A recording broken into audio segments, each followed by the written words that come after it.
السلام علیکم دوستو آج میں ادھر گلشن اقبال کی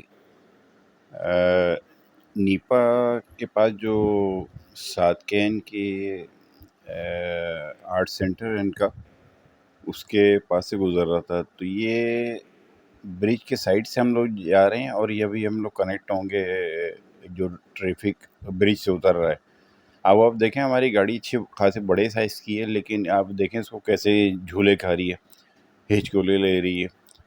تو اب اس کا آپ کمپیئر کریں کہ چھوٹی گاڑیاں جا رہی ہیں بیچاری، بائکس وغیرہ، رکشہ یا چھوٹی کاریں، ان کا آپ دیکھیں کیا حشر ہو رہا ہوگا، کس طرح بیچارے سفر کر رہے ہوں گے اس پہ۔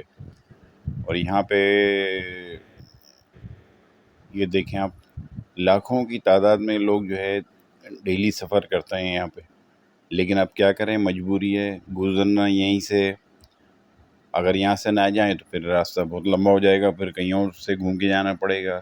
لیکن عموماً اور ساری سڑکوں کا بھی یہی ہے، شرط سے زیادہ کوئی اچھا نہیں ہے، کہیں کہیں چھوٹا سا ٹکڑا آپ کو مل جائے گا بس، باقی کے صاف۔ اب یہ دیکھیں ادھر، یہ سارا پانی بھی بھرا پڑا ہے۔ اب اس میں سے جو بیچارے سفر کرتے ہیں لوگ موٹر بائک وغیرہ پہ، وہ اس میں گرتے بھی ہیں، چوٹیں لگتی ہیں۔ اور آفس جانے کے لیے کوئی جا رہا ہے تیار ہوا ہوا ہے، یا اور فیملی کے ساتھ کہیں جا رہا ہے، وہ بیچارے اس میں گرتے پڑتے چوٹ لگتی ہے، لیکن کوئی مطلب دیکھنے والا نہیں، پرسان حال نہیں ہے۔ اور یہ ہر سال کا تماشا ہے، ہر سال یہی ہوتا ہے یہاں پہ۔ تو دیکھیں بس، اللہ تعالیٰ ان کو کچھ عقل دے، کرتر دھرتاؤں کو، تو یہ کچھ یہاں کا حالات ٹھیک کریں۔ چلیں، اپنا خیال رکھیے، اللہ حافظ۔